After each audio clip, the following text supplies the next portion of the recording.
She has her NDIS review in 2 weeks. I'm sure you're probably thinking, wait, hang on, hasn't this been ongoing for like 4 months now?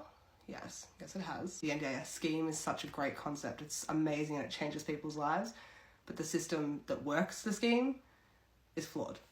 Dravet syndrome is not recognised as a disability. Her epilepsy is not recognised as a disability. Everly has been on the NDIS for her developmental delay and now has been switched over from early intervention to the NDIS scheme for her level 3 ASD. They do not recognise her syndrome at all, which blows my mind. But in May, I started to tell all of our specialists that Everly was having her surgery. We needed to get prepared because we had to put in a change of circumstance because she was going to get the PEG. We booked in the change of circumstance review with the planner in July. Now that date rolled around and we started the appointment. Our key worker was here. I also was doing a gastro appointment at the very same time. And the planner informed me that she was sent not a single document from our support coordinator. Despite me messaging him the day before, the week before, and ongoing a month before that. I'm going to skim over that because the fury that created for me and the lack of accountability when our whole life would stop if it wasn't for the funding that we have. Safe to say we changed support coordinators. A new support coordinator has been extremely helpful, but we've then made the decision to push the review back because 1, she had no documents to even read over, and 2, Everly did still have some funding in her plan because I wasn't able to access the 2 overnights active that we were funded for throughout the course of the year due to staffing issues. So she was concerned that maybe Everly had too much in her plan and they were going to come back and say that, well, she's still got money, why are you coming to us? So we pushed it from July to September, which is in 2 weeks' time. I've had a knot in my stomach since May. Everly is about to turn 5, so therefore things tend to change because the NDIS assumes that the child will be heading into the educational system and not as much support will be needed. Whereas with Everly, it will be on a different capacity to other children, regardless of if they're typical or not. She may go 3 days a week, she may go 2 days a week, she may make it 1 hour, she may make it 4. We don't know what that's going to look like. But from May through to July, and even from July through to now, these are all of the reports that we are going to submit. Are they going to read these? Absolutely not. If I didn't submit them, would they still throw her plan out? You bet they would. We've spent a significant amount of her funding on all of these reports. They might read 1, maybe if we're lucky. So to give you a picture of what families have to do every 12 months to prove that their child still has a disability, we have to relive this over and over and over. First up, we have an 11-page report from our support coordinator, which the new one did because our old support coordinator hadn't even written a report yet. A 1-page report from a speechy who helped us get the AAC. While she doesn't see Everly on a permanent basis, I asked if she could just write a letter of support to show why Everly would need funding for speech, especially with her communication device. I don't even know how many page report from her OT. I want to say about 20 pages.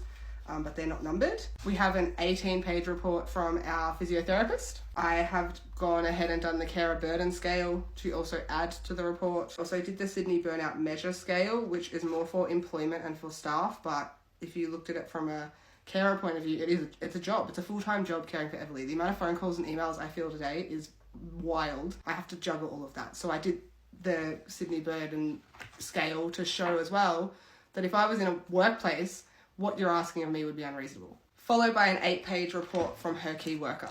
They're just the reports explaining Evie's disability, why we need the support we need, what extra or additional funding we may need because she's growing and changing and her condition is progressing. And in some of them it even explains what a seizure is. Because the people reading these reports have no formal training or knowledge whatsoever about disability. None. I could go and get a job there. And I probably know more than most of them. But even with hundreds of pages of evidence, and I have to sit and read this about my child, and it is gut-wrenching and it's hard, but I do it because we have to or they'll take it all away. And we do this over and over and over and over again. But not only that, a report from the dietitian from the Royal Children's. It's a 4-page report. I have another report from our physiotherapist and another one, from our OT because we're also trying to get equipment. So Everly will now need a walking frame again because she cannot walk independently. And as you can see, she's getting so big now, we can't help her without potentially hurting ourselves. We are also looking at a specialised car seat because Everly has outgrown the typical age car seat. This one comes with neck and head support. It can recline and we can swivel the car seat out to us. So when we're transporting from the wheelchair to the car seat, it's less risk on the carer's back putting her in and out. She's really tall and really heavy. She's now 25 kilos. So we have to do reports for that. So there's a mid-cost letter. On top of the reports that state we need these, we then have to do trials of the equipment and then explain why this equipment would be more cost effective than A, B, C, and D equipment, and why this specific piece of equipment is needed over another specific piece of equipment. I'm going to show you an example. In this specific part of the report, it states that this is the walker Everly used to use. But in this part, it shows the one we want to get. It also explains why the old piece of equipment is no longer viable. Now, reports like this, I totally get why we need to do. Of course, we need to explain why we need the equipment we need. That's so fair, but we also explained it in the other reports. Whoever's reading this is going to get fatigued from reading it and stop reading and just be like, you know what, this is too hard. Either approve it or decline it and send it to the next person. And then I have to fight that and provide more proof, more reports different to these ones if they decline it, which they've done many, many times before. Pretty much every time. I think I've had once or twice where the NDIS made the process easy. And then I think it's 60 days to give them more evidence on top of all of this evidence, and they can still decline it, which means then I have to go to tribunal or court to fight for what Everly needs. And in 70% of cases, it's approved anyway. The amount of money they're wasting blows my mind, but anyway. I also had to get the mid-cost report for the car seat as well, with 12 pages. Plus I had to get a certificate to state that Everly is unable, this is to certify that the person named in this document is unable to travel in accordance with the Victorian Road Safety Rules Act because the car seat is European. It doesn't include all the phone calls I make and emails I send, and I'm so drained. That's a teeny bit of it. This is a full-time job. It's so stressful.